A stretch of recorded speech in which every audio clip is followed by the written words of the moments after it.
महाराज की जय भवानी, जय भवानी।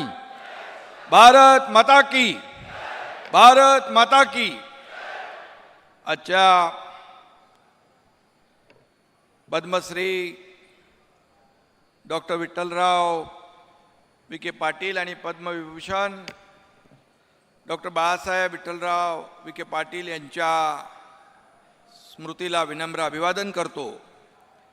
आणि या कार्यक्रमाला उपस्थित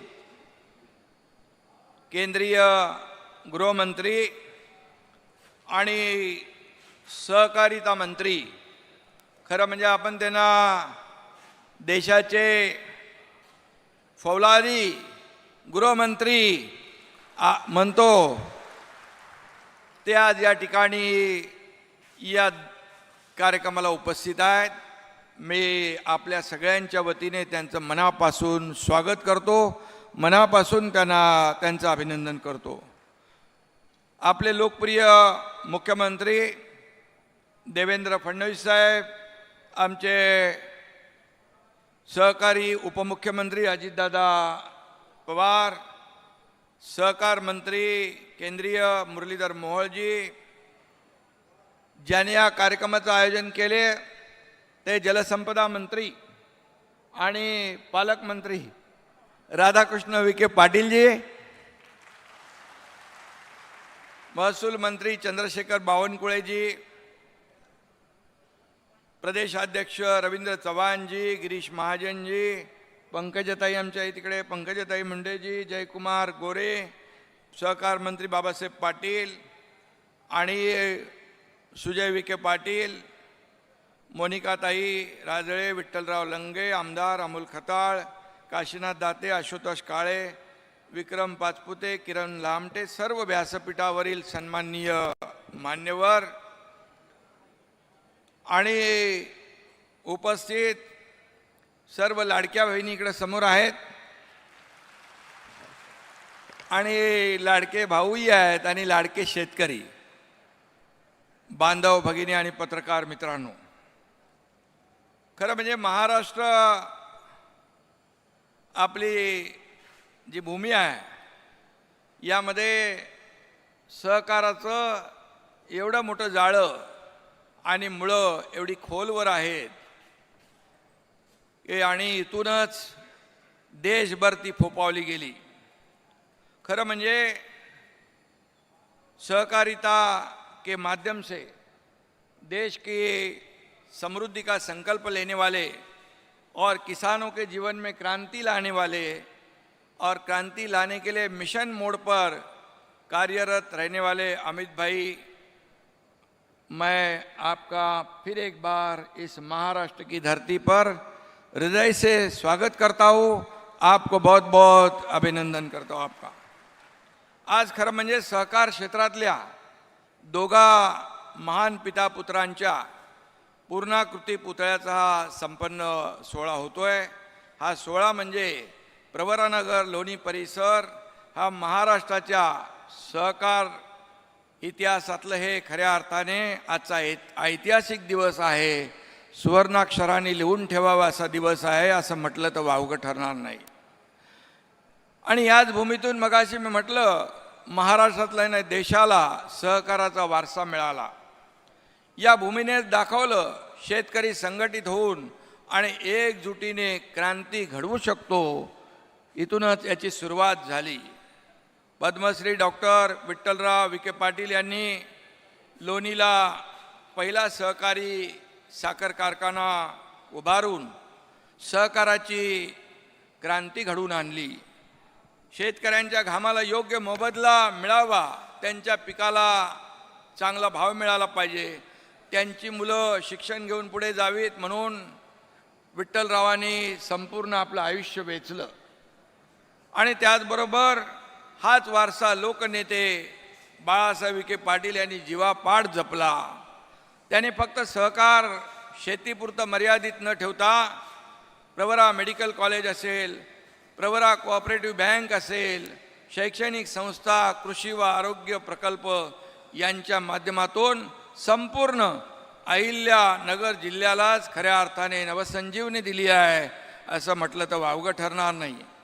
आज लोणी व अहिल्यानगर जिल्हा हे शिक्षण, आरोग्य आणि सहकाराच्या कार्यामुळे देशभर ओळखलं जातं.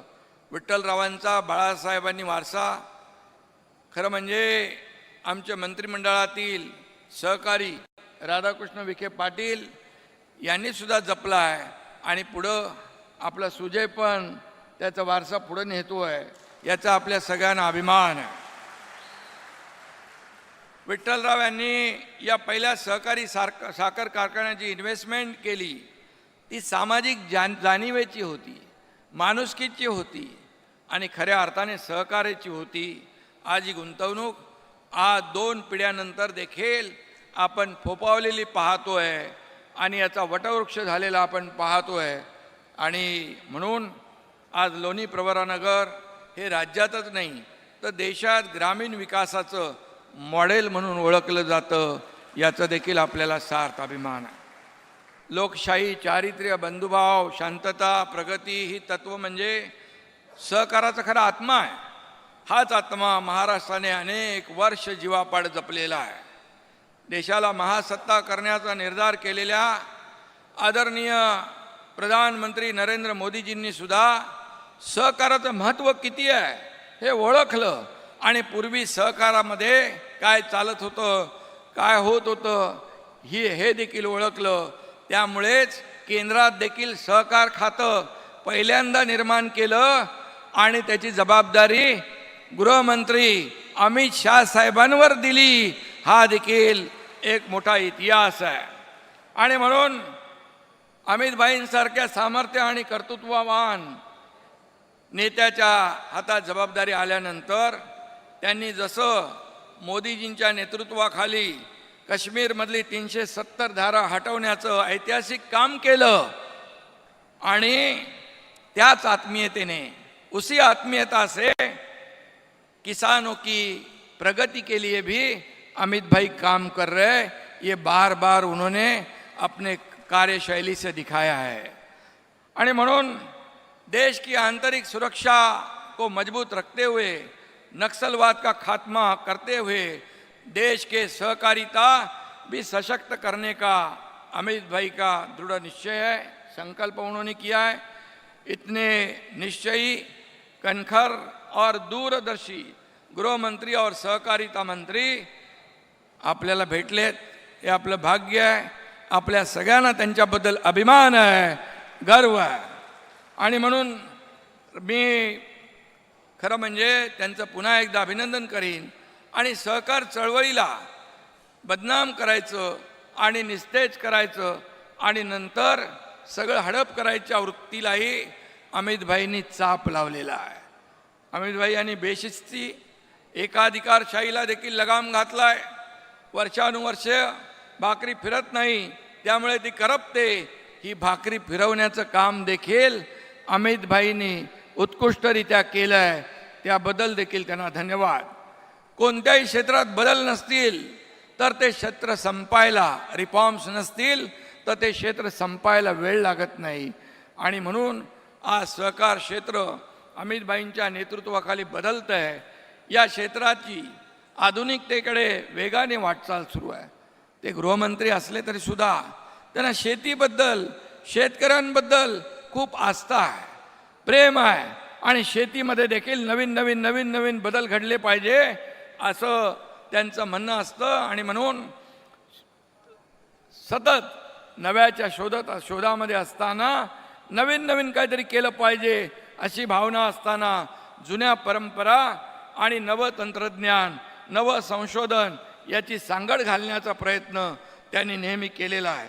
आणि म्हणून गेल्या 4 वर्षात सहकार क्षेत्रामध्ये देशामध्ये जे आमूलाग्र परिवर्तन घडतं आहे याचे खऱ्या अर्थाने शिल्पकार अमितभाई आहेत असं म्हटलं तर वावगं ठरणार नाही. आणि म्हणून मगाशी अजितदादांनी त्याचा उल्लेख केला की जवळपास जेव्हा ऊस उत्पादक शेतकरी आणि कारखाने महाराष्ट्रातले जेव्हा अडचणीत आले आणि आम्ही अमितभाईंकडे गेल्यानंतर त्याने तब्बल 10,000 कोटींचा इन्कम टॅक्स माफ करण्याचं ऐतिहासिक पाऊल उचललं आणि साखर उद्योगामध्ये पारदर्शकता आणली, इथेनॉल उत्पादनाला चालना दिली, त्याचा लाभ शेतकऱ्याला मिळाला पाहिजे हे त्यांचं धोरण होतं. पॅक्सला देखील शक्ती दिली, ग्रामीण सहकार बँकांना नवसंजीवनी देणं, अशी अनेक महत्त्वाची पावलं त्यांनी सहकार मंत्री म्हणून घेतलंय. अमित भाई, आज यहाँ पर राज्य के कई हिस्सों में बाढ़ की परिस्थिती आहे, पूर परिस्थिती निर्माण झालेली आहे. आमच्या शेतकरी बांधव भगिनींचं खूप मोठं नुकसान झालेलं आहे और आणि कई लोगों का जीवन उजड़ गया है. आपसे हम तीनों ने कल बात की थी कि कभी भी जब भी पूर परिस्थिति होती है, बाढ़ आती है, महाराष्ट्र पे संकट आता है या कोई भी राज्य पे संकट आता है, तो आप पूरी ताकत से साथ में खड़े होते हैं. हम लोग तो बड़ी राजा हमारे शेतकरी के साथ मजबूती से खड़े हैं, लेकिन इस संकट से उबरने के लिए केंद्र सरकार, आदरणीय मोदी जी और आपकी भी मदद की जरूरत है. हमें सहयोग की आवश्यकता है और जब जब महाराष्ट्र ने मदद मांगी तब तब केंद्र ने खुले हाथों से मदद करने का काम किया है.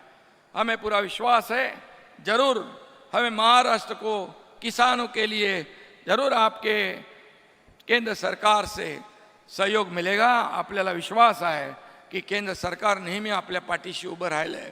आणि मी मगाशी आकडेवारी पाहत होतो तर 10 वर्ष 2010च्या पूर्वी 10 वर्षामध्ये केंद्र सरकारने महाराष्ट्राला फक्त 2 लाख कोटीची मदत केली होती.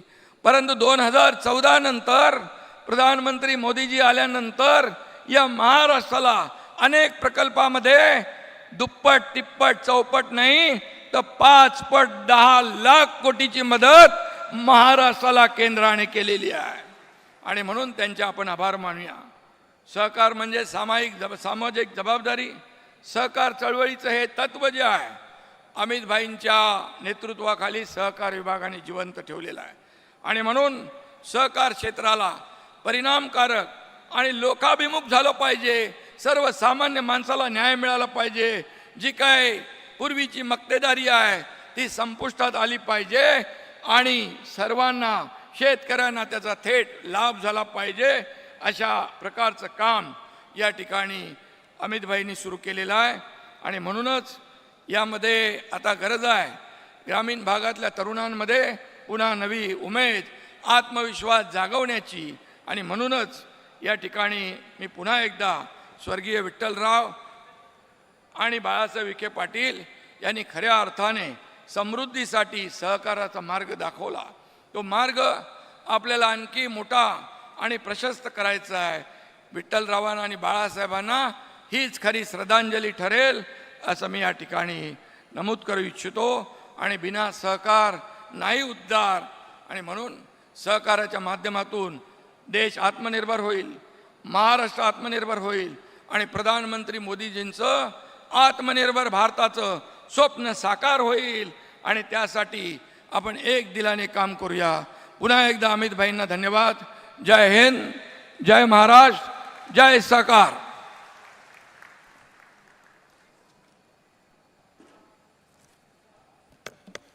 मनापासून धन्यवाद. यानंतर एक विशेष गोष्ट आपण इथे करणार आहोत. प्रवरा उद्योग समूह और प्रवरा परिवार की तरफ से बाढ़ क्षतिग्रस्त इलाके की सहायता हेतु मुख्यमंत्री सहायता निधि कोष में 1 करोड़ रुपए की धनराशि का धनादेश आज हम यहाँ पे प्रदान करने जा रहे हैं. मैं विनती करता हूँ सम्माननीय नामदार डॉक्टर राधाकृष्ण जी विखे पाटिल साहब, सम्माननीय डॉक्टर सुजय जी विखे पाटिल साहब, सम्माननीय डॉक्टर राजेंद्र जी विखे पाटिल, ध्रुव जी विखे पाटिल, इन सभी से कि आप इस धनराशि का ये प्रतीकात्मक धनादेश प्रदान करें. हम सब की तरफ से एक ये छोटी सी भेंट मुख्यमंत्री सहायता निधि को. इसके बाद मैं विनती करता हूं